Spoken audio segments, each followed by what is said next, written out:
आज 22 अगस्त को याद करेंगे संकल्प के धनी डॉक्टर जगमोहन गर्ग जी को। भारत की उन्नति स्वदेशी उद्योगों के बल पर ही हो सकती है, इसलिए हमें विदेशों का मुंह देखने की बजाय स्वयं ही आगे आना होगा। संघ के द्वितीय सरसंघ चालक श्री गुरु जी ने जब ये शब्द युवा वैज्ञानिक जगमोहन को कहे तो उन्होंने तत्काल अमेरिका की चमकदार नौकरी और वैभव को लात मारकर मातृभूमि की सेवा के लिए देश लौटने का निश्चय कर लिया। अगर आपने अभी तक हमारे चैनल को सब्सक्राइब नहीं किया है तो कृपया इसे सब्सक्राइब अवश्य कर लें, जिससे कि आपको प्रतिदिन इसी प्रकार की अच्छी जानकारी मिलती रहे। डॉक्टर जगमोहन गर्ग का जन्म गाजियाबाद में 22 अगस्त 1933 को हुआ था।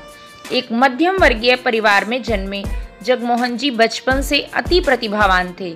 प्रारंभिक शिक्षा गाजियाबाद से पूर्ण कर बनारस से बीएससी की उपाधि विश्वविद्यालय में स्वर्ण पदक लेकर पाई। इसके बाद उच्च शिक्षा के लिए अमेरिका के पर्ड्यू विश्वविद्यालय चले गए, वहां बीटेक और फिर एमई किया। यहाँ भी विश्वविद्यालय में ये प्रथम रहे। स्वयं को जीवन भर छात्र समझने वाले जगमोहन जी ने फिर उसी विश्वविद्यालय में पढ़ाना शुरू कर दिया।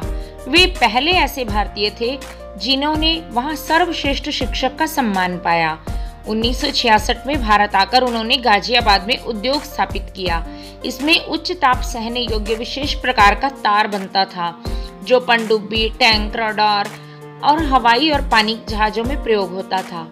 इसकी आवश्यकता रक्षा विभाग को पड़ती थी। वह सारी सामग्री विदेश से आयात करता था, पर अब उनकी विदेशों पर निर्भरता समाप्त हो गई थी। जगमोहन जी द्वारा उत्पादित तार विदेशों से अच्छा और सस्ता भी पड़ता था।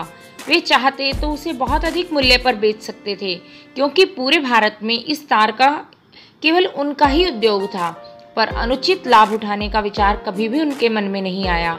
डॉक्टर जगमोहन जी बचपन से ही राष्ट्रीय स्वयंसेवक संघ की शाखा में जाते थे।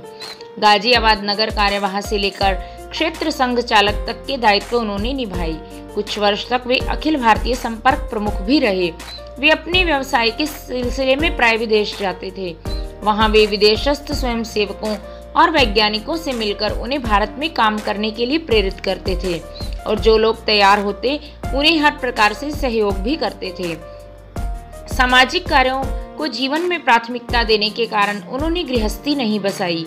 शहर में रहते हुए भी उन्हें ग्रामीण क्षेत्र की शिक्षा की चिंता रहती थी। उन्होंने इस बारे में शोध हेतु पिलखुवा के पास ग्राम भारती प्रकल्प स्थापित किया।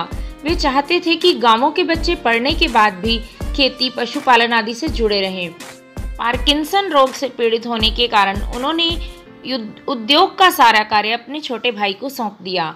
11 अक्टूबर 2007 की रात्रि में संकल्प के धनी वैज्ञानिक डॉक्टर जगमोहन जी का देहांत हुआ। भारत माता की जय।